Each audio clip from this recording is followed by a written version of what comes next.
Hey guys, Mike Fulton here. You're watching On Deck with Tyler Redmond. Welcome into On Deck. I'm Tyler Redmond. As always, make sure to like this video, subscribe to this channel, and hey, hit that bell for notifications so that you can be notified every time I drop something new. So, the third base battle that's going on right now between Johan Camargo and Austin Riley. Where do things stand? We're just now getting into spring training. What's it looking like right now? We've seen both of these guys active in spring training. They've both gotten starts in the past couple of games. But let's talk about last year. Johan in 2018 was a very good player. He had 19 home runs. He had a .272 batting average. The question with that is that his best? Is that the most you're going to get out of Johan Camargo? 19 homers and 272 batting average. It's not bad. It's a pretty good year for a major league player. But he was upset in 2019 when the Braves ultimately signed Josh Donaldson, an elite third baseman, to fill the offensive gaps that the team had.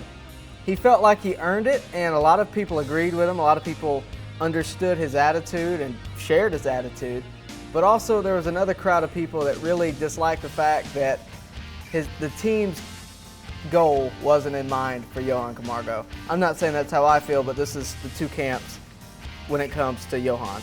Now with Riley, stats don't really matter. And what I mean by that, he had 18 homers last year as a rookie, but he carried the team through the months of May and June last year, if you remember.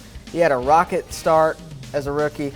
He hit a homer in his debut, electric player, and to me, he's a cleanup hitter in the making. He's not a guy that's going to lead off. He's a guy that's going to hit homers and drive runs in.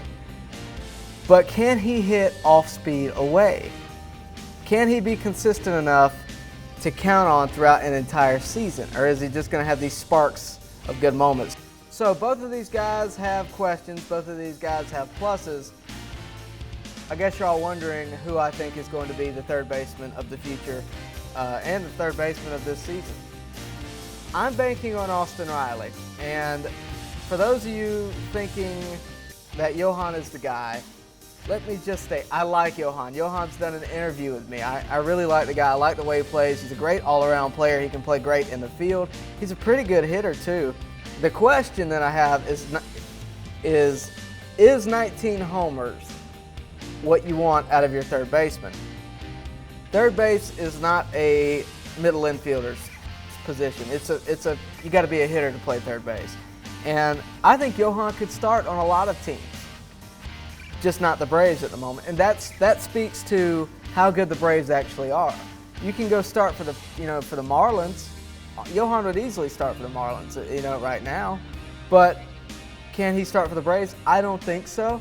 I think the Braves are banking on Austin Riley being an elite player in a couple of years and a pretty good player at the moment. For those of you that think Johan's a guy, let me ask you another question. Why do you think the Braves went out and got Josh Donaldson last year? It was to give Austin Riley time to develop, but it was also because Johan, frankly, couldn't put up the numbers that Josh Donaldson could. If Johan comes out on the better end of this deal, like if Austin Riley just doesn't pan out, I got a feeling the Braves may make a trade for a third baseman. Yeah, I said it. For who? It could be Matt Chapman. It could be Nolan Arenado. It could be an elite player. They're going to go get somebody if that gap is not filled by somebody on the team. I still think Riley will prove himself in spring training or throughout the regular season. I think it's a matter of time before he's the third baseman. And some of you don't think Riley has a chip on his shoulder. And let's just take a second. The guy did not make the postseason roster after carrying the team through the months of May and June.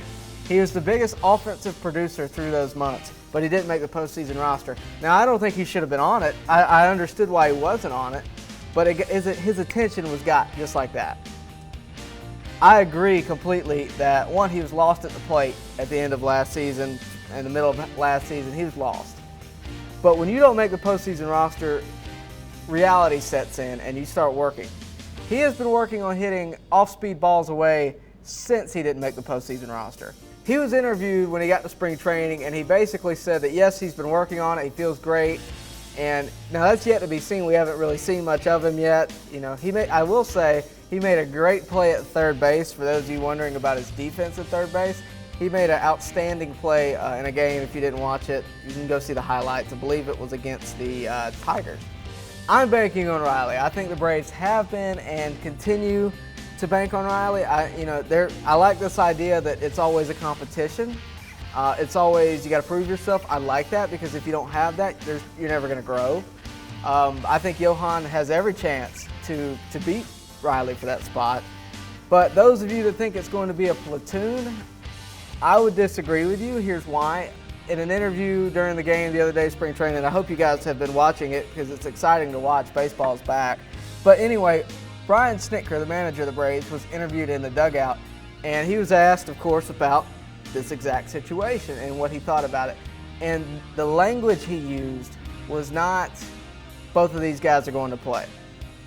It was, Johan wants to compete, Austin wants to compete. It's not you're going to be given a day and a day. The other reason I think that, when you watch a game with Austin Riley and Johan specifically, now granted this is just spring training, but no one has been coming in for somebody. You're not giving Johan 4.5 innings and Austin the other 4.5 innings. It's a start and then Austin starting. It's a start and then Austin starting. They're both given opportunities to produce out of the gate. So I really think one of these guys is going to start. And again, I got to pick Riley right now. If Johan proves me wrong, then he proves me wrong, but I'm going with Riley.